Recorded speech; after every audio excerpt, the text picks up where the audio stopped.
What does Judaism teach us, and particularly Hasidism? That we want to actually meet heaven and earth, the material and the spiritual and the physical, and we want to have them fuse in the middle. The words the Kabbalah uses, we want heaven and earth to meet and kiss. Well, it sounds very romantic, but what does that mean practically? We want to fuse the two. We don't want to be totally materialistic, but we don't want to be too up there. We want to bring the two together. What does that really mean? So we explained to Mendel and to all of our children is every single part of life. How we eat, how we sleep, how we play, how we work, all the things we do that makes us human. We can just do it as a human, or we can do it as an elevated, inspired human that's trying to uplift or infuse some of those or all of those activities with a spark of the divine, a spark of godliness. Which for anyone listening, it's like, okay, well, whatever. You know, we have usually in our lives compartments.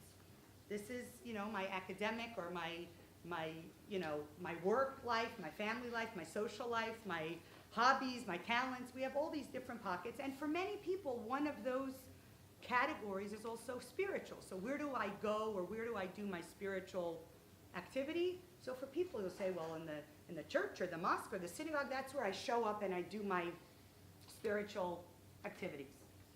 Judaism says, It's not a direct quote, but no, that is not what we do. You're going to be a human being with all the facets of what makes you a human, and then you're going to show up on a Shabbos or at a bar mitzvah or at a Yom Kippur, you're going to do something Jewish. That is not what we're talking about. What's the mandate of Judaism? Every part of your life, even the most private and intimate and personal, every part of your life, how can you find a way to infuse that with the divine?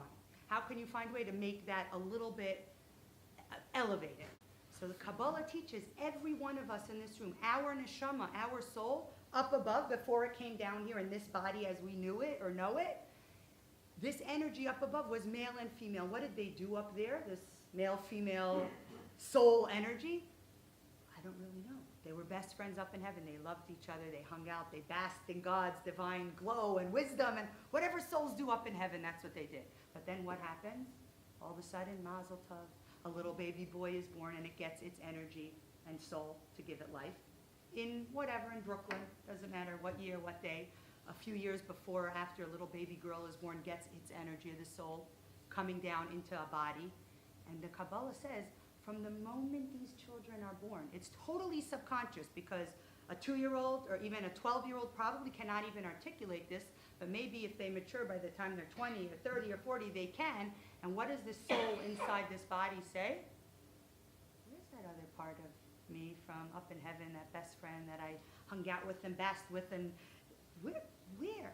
So why is this important? Because according to Judaism, this is the root and the secret of where attraction, chemistry, interest, magnetism, I'm drawn, I'm yearning, I'm searching, all of those words, where does it come from?